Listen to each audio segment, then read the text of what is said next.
She gave away her last $20 to a stranger on a park bench, a man she had never met, a man who looked like he had nothing. And the very next morning, a black SUV with tinted windows pulled up in front of her school and changed everything she thought she knew about what a single act of kindness could set in motion. But here is the part nobody talks about. It was not the rich man who mattered most in this story. It was not the money or the SUV or even the scholarship that came later.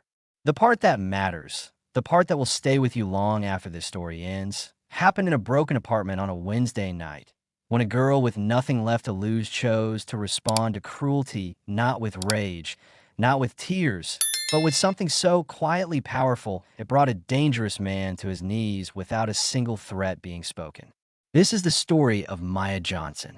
And if you think you already know where it goes, you do not.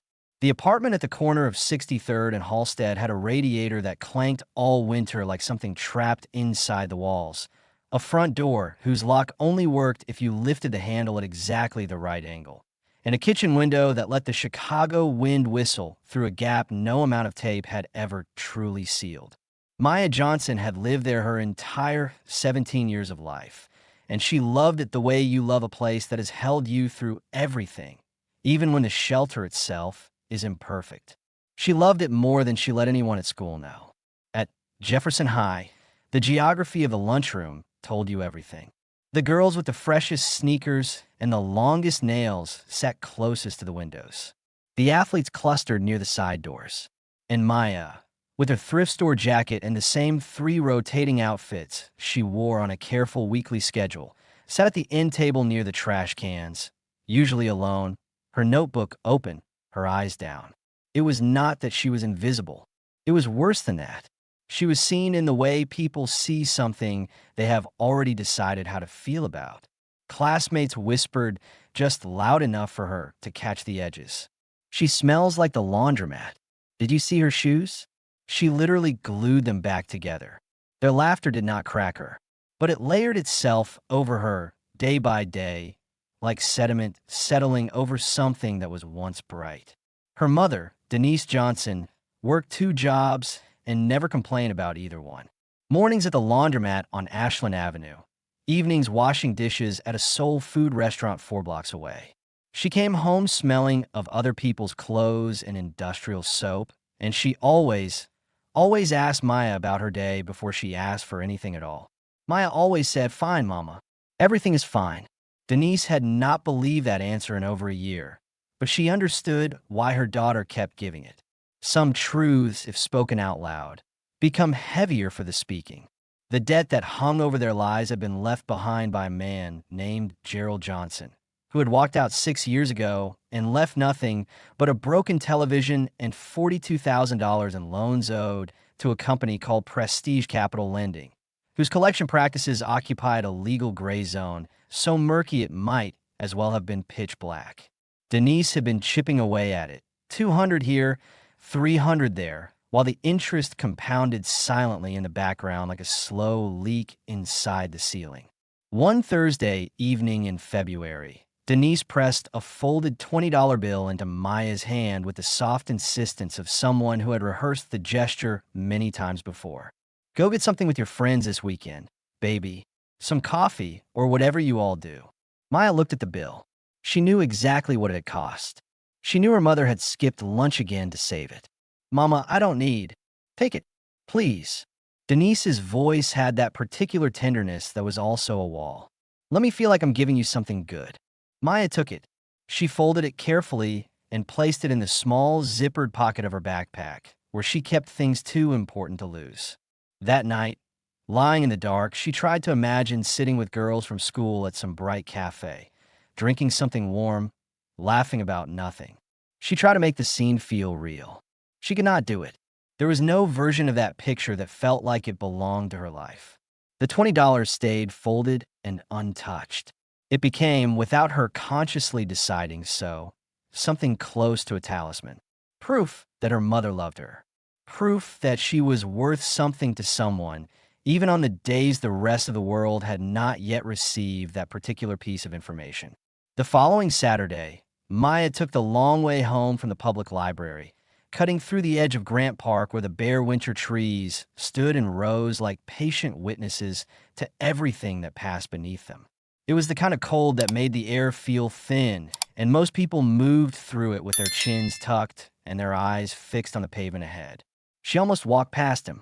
He was sitting on a green bench near the fountain that had been switched off for the season, and he looked, at first glance, like any of the older men who sometimes slept rough in the park when the shelters were full. His coat was dark and plain, his shoes ordinary, his silver hair ruffled and loose in the wind. He was not sleeping. He was hunched forward with both hands pressed flat on his knees, breathing slowly and deliberately, like a man trying to manage something happening inside his own chest. "Excuse me."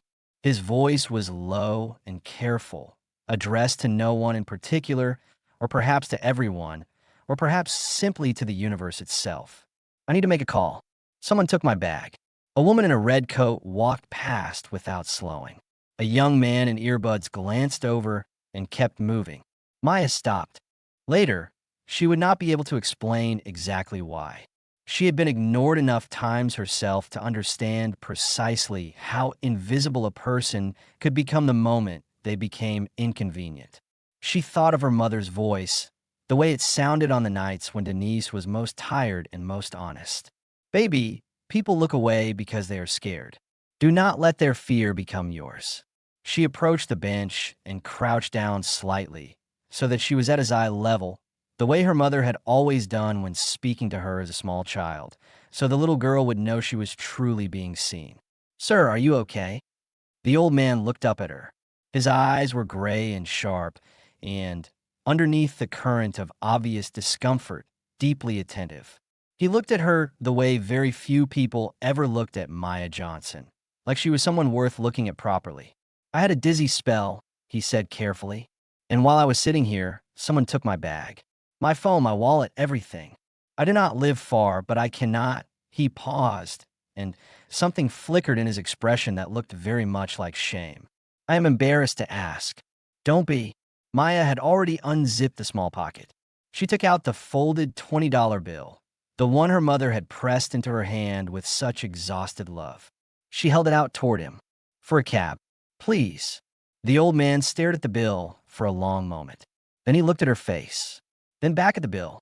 "This is your money," he said. "I know. I'm a complete stranger to you. I know that too." Then why? Maya thought about it honestly, the way she always tried to think about things. "Because you needed it more than I needed to hold on to it," she finally said. "And because if I were the one sitting on this bench, I would want someone to stop." The old man was quiet for a moment that stretched long and full. The wind moved through the space between them. "What is your name?" he asked. "Maya." "Maya Johnson." He nodded slowly, like a man committing something to memory that he intended to keep. "My name is Vincent," he said. "Vincent Moretti." She helped him flag down a cab. She stood on the curb and watched it pull away into the gray Chicago afternoon. Then she walked home with empty hands and felt, strangely, lighter than she had in months.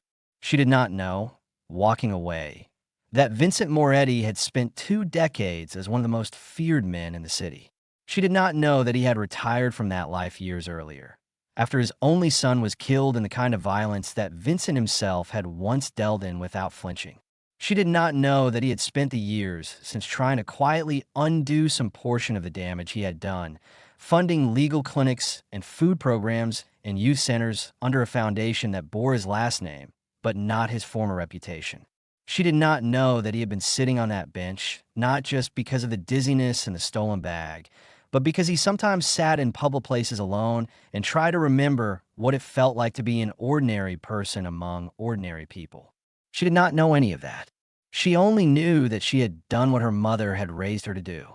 Monday morning at Jefferson High began the way most Monday mornings began for Maya, with the low, familiar hum of cruelty that passes for social life in places where no one has taught the young how to be kind to the unfamiliar. Someone had left a crumpled fast food bag on her desk. A cluster of girls near the window laughed without quite looking at her directly, which was almost more insulting than if they had met her eyes. A boy she had never spoken to told his friend, at a volume designed to carry, that she probably did her shopping at the nearest dumpster. Maya sat down, removed the bag from her desk without a word, opened her notebook, and wrote the date at the top of the page. She was very good at this. She had practiced it into something close to an art form. It was during second period that the sound came from outside. The distinct, low purr of an engine that did not belong anywhere near this neighborhood. Heads turned toward the windows. Maya, sitting near the back, did not look up at first. What is that? A black SUV, polished to a mirror finish, had stopped in front of the school with the quiet authority of a vehicle that had never once worried about a parking ticket. The driver stepped out in a dark suit and opened a rear door with practiced precision. Vincent Moretti stepped on a sidewalk. Even from the second floor, he was unmistakable. The silver hair was combed with care. The coat was cashmere. The posture was the posture of a man who had, at some point in his life, made a decision to stop apologizing for the space he occupied. Maya felt her stomach drop directly through the floor. She was called to the main office 4 minutes later. She walked the hallway with the specific, unpleasant dread of someone who has done nothing wrong and is afraid of becoming conspicuous anyway. Vincent was standing in the center of Principal Harris's office, and Principal Harris was standing extremely straight in a way that made clear he had not sat down since the visitor arrived. Mr. Thompson, her homeroom teacher, the one who had twice this semester spoken to Maya, with a sharpness he did not apply to students whose parents drove nicer cars, was also present, and he was holding his hands in front of him like a man attending a funeral. Vincent turned when Maya entered. He crossed the room in 3 steps and extended his hand. "Maya Johnson," he said, "I have been looking for you." He told her he had gone back to the park bench the following morning and asked the staff if anyone knew a young woman named Maya who passed through on Saturdays. It had taken several days of quiet inquiry. Then he reached into his breast pocket and produced the folded $20 bill and a plain white card that held nothing but his name and a phone number. "The 20 is yours," he said simply. "I know what it cost you to give it." He placed the card in her hand beside it. "And this is not a gift. It is a promise. If you or anyone in your family ever find yourselves in a situation where you genuinely do not know where to turn, you call that number. Any hour. I will answer." Maya looked at the card. Its plainness made it feel more serious than anything that could have been printed on expensive letterhead. "I just did what anyone should have done," she said. "Yes," Vincent agreed quietly. "But you were the only one who did." That night, she told her mother only that she had helped an old man find a cab the previous Saturday. Denise nodded and said, "Good, baby. That is my girl." Maya did not mention the card. It felt like something to hold privately, the way you hold a candle rather than a torch. You do not wave it around. You keep it close for when the dark grows very deep. The dark grew very deep on a Wednesday. Maya heard the knock at 8:47 in the evening. She knew, before she heard the voice, that it was not the knock of ordinary intentions. It was the kind of knock with force behind it, something barely contained and not particularly interested in containing itself. "Open up. I know you are in there." Denise was already on her feet, her face a color Maya had never seen on it before. The door held for 3 more strikes. Then something gave, and Dale Cooper filled the doorframe. He was large the way certain men are large, not just in body but in the amount of space they take without asking. He wore a jacket with a company logo on it, the logo of Prestige Capital Lending, which was itself a kind of dark joke. He smelled of cigarettes and something sharper, and he looked around the apartment with the slow contempt of someone cataloging what little there was. "You know why I am here," he said to Denise. "Enough extensions. Tonight we settle, or we start talking about other arrangements." Denise stood between Dale and Maya with the automatic, bone-deep geometry of a mother. "Mr. Cooper, please. I have been paying consistently. I only need a little more time. I promise you I will." "I do not want promises." He picked up the framed photograph from the shelf near the door, the one of Maya at age 7, sitting on her father's shoulders before everything fell apart, looked at it without interest, and set it back. "And if you cannot produce the balance, then maybe we discuss what else is available." He was not looking at the furniture when he said it. Maya moved before she had consciously decided to. She stepped forward and placed herself beside her mother. "Get out of our home," she said. Dale Cooper looked at her, the way certain adults look at teenagers who speak out of turn, with a slow and dismissive amusement that is its own kind of violence. "Sit down, little girl." I said, "Get out." He stepped toward Denise. He reached out one large hand. Maya's hand was already inside her backpack. Her fingers found the small, zippered pocket. They were shaking so badly she had to try 3 times to open it. She pulled out the card. She thought, "I cannot call this man about something like this. He is not a rescue service. This is not his problem. This is too small for someone like him. This is embarrassing." Dale's hand closed on her mother's arm. She dialed. 2 rings. "This is Vincent." Maya's voice came out in fragments. She gave the address. She said there was a man in their home. She said her mother was being hurt. She heard herself say words she had never said to any adult outside her family. "Please, I do not know what else to do." "Give me the exact address," Vincent said, in the same unhurried tone one might use to confirm a restaurant reservation. "And Maya, listen to me carefully. You are not going to do anything that puts you in danger. You stay close to your mother. You do not provoke anything, and you trust me to handle what comes next. Do you understand?" "Yes." "Good. I am on my way." She kept the phone low against her leg. She counted her own heartbeats because it gave her something to count. She counted 13 minutes before she heard a car stop outside. Vincent Moretti did not come alone. He came with a woman in a gray suit who carried a leather portfolio and who was, Maya would learn later, one of the finest civil attorneys practicing in the city of Chicago. Dale Cooper turned from the center of the room when they entered, and something shifted in his expression, not quite fear, but a kind of recalculation. Vincent looked at him for a long moment without speaking. There was no threat in the look. That was precisely what made it so difficult to stand under. "Please sit down," Vincent said, to everyone, including Dale. Dale did not sit, but he also did not move. Vincent sat at the kitchen table. He set his hands flat against the surface, that same careful gesture Maya had first seen on the park bench, a man managing something internal. He was quiet for a moment. When he spoke, his voice was low and even. "Your name is Dale Cooper. You have a daughter. Her name is Lily. She is 9 years old, and she goes to Garfield Elementary on the west side." Dale went completely still. "I'm not saying that to threaten you," Vincent said. "I'm saying it because I want you to understand that I know who you are. Not what you do for this company, who you actually are." A pause. "And I think if you allow yourself the honesty, you know the difference too." The attorney opened the portfolio without a word and placed a document on the table. A full accounting of the original loan, every payment Denise had made, and the remaining balance calculated at the legal maximum interest rate permitted under Illinois law. "That is what is owed," Vincent said. "Not what your employer has been telling this family. What is actually legally owed. That amount I am paying tonight, in full.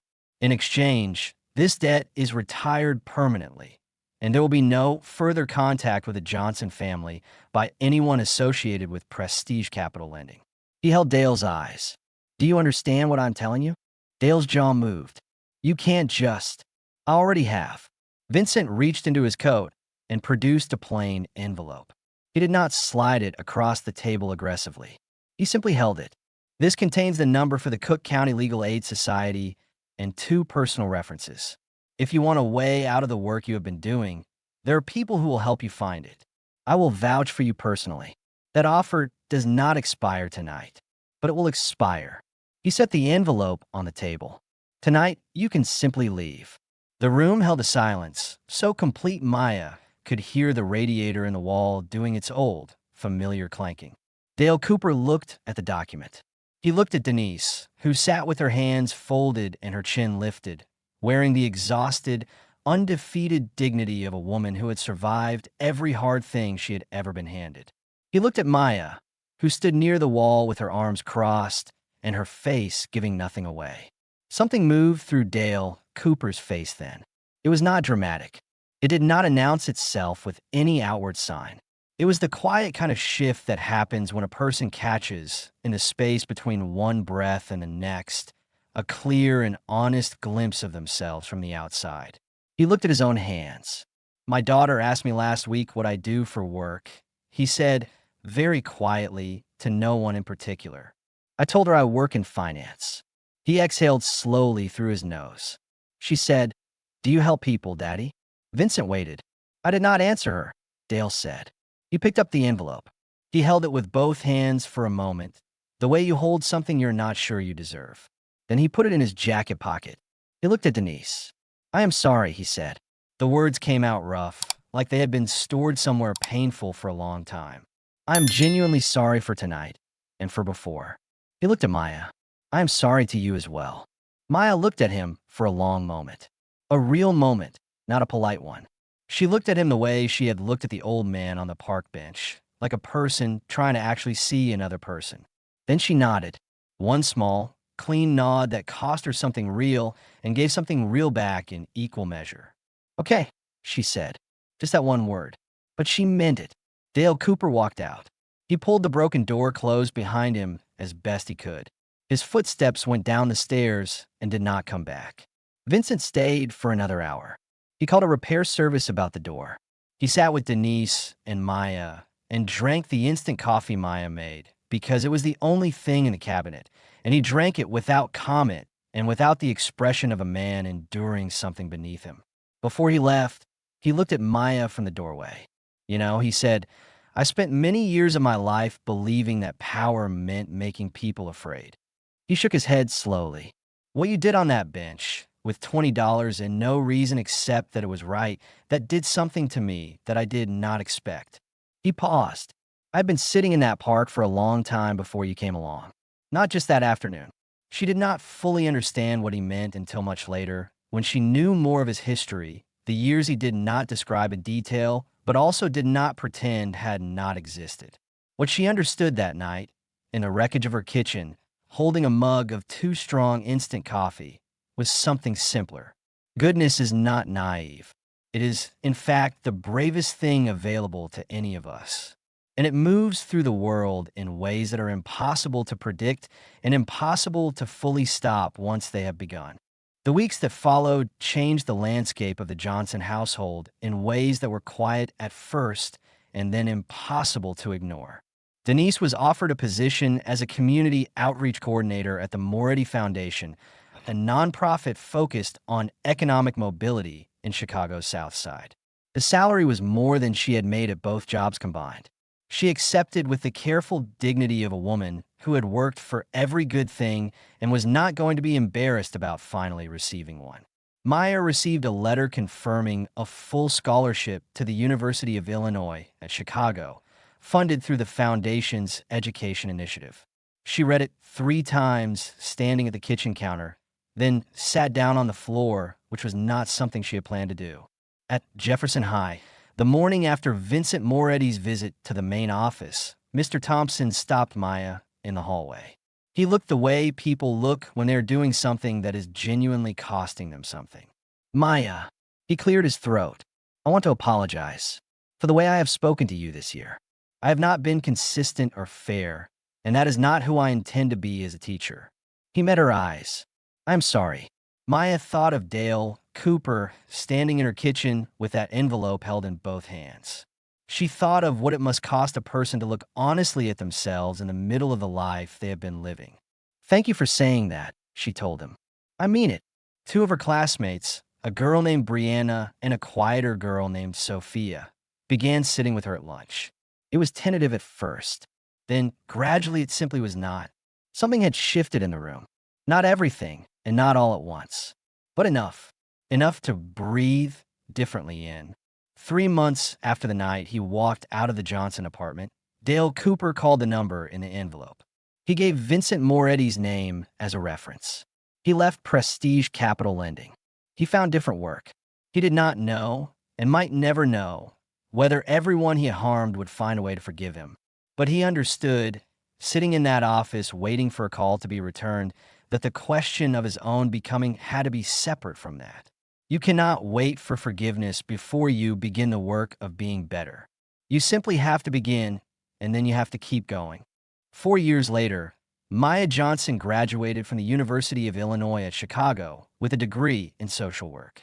Vincent Mority sat in the audience next to Denise, and when Maya crossed the stage, the two of them stood up before the applause was officially invited, which embarrassed Maya and moved her beyond any words she had available.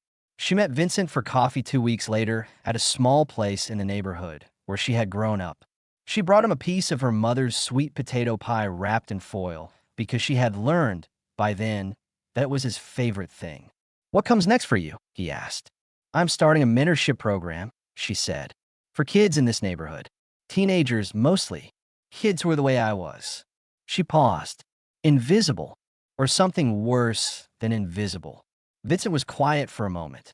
"Then what will you call it?" Maya looked out the window at the street she had walked 10,000 times in her life.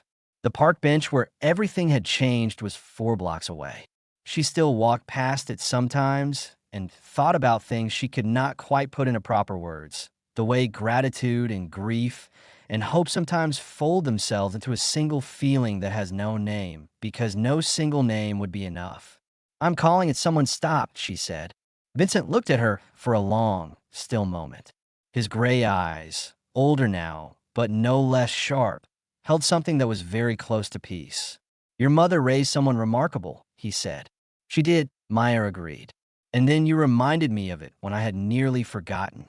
She reached across the small table and placed her hand briefly over his, those old and careful hands that had done so many things in their long life, some of them terrible, some of them quietly redemptive, all of them leading, somehow, to a park bench in February and a girl who stopped. In the end, the $20 was never really about money. It was about the decision to stop when every force in the world is telling you to keep moving. It was about the radical, almost unreasonable act of choosing to see another human being as exactly that, a human being carrying their own invisible weight, deserving of dignity and care and the simple, enormous gift of someone's genuine attention. Maya stopped. Vincent Moretti found his way back to something he had almost given up on entirely. Dale Cooper was offered a door and, eventually, chose to walk through it. Denise Johnson was given the chance, at last, to breathe without counting every breath. And somewhere on the west side of Chicago, a 9-year-old girl named Lily Cooper still does not know the full truth of what her father did during a particular chapter of his life. But she knows that one evening he came home different, that he held her for a long time without explaining why, and that from that night forward, whenever she asked him, "Daddy, are you a good person?" he would look at her with complete seriousness and say, "I'm trying to be, baby, every single day." That is not a small thing. That is, in fact, everything. Thank you for following this story. Let us know in the comments below. If this story has moved you and you would like to stand with us in bringing more voices of truth and hope to light, please consider supporting our work. Even the smallest gift helps us continue creating and sharing these powerful stories. You can find the donate link in the description. And of course, do not forget to subscribe so you will not miss the next chapter we are preparing for you.